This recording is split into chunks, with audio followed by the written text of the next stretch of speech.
Hello everyone! For today's video ay ayan, kagagaling lang namin sa waig ng aking asawa at ang aking anak.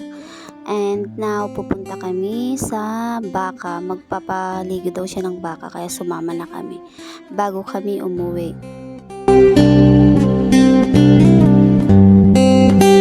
Dito nga pala papaliguan ng aking asawa yung baka kaya hinintay na lang namin siya dito para kunin niya yung baka.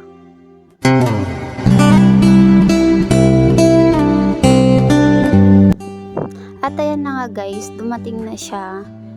Kasama na niya yung bakang papaliguan niya.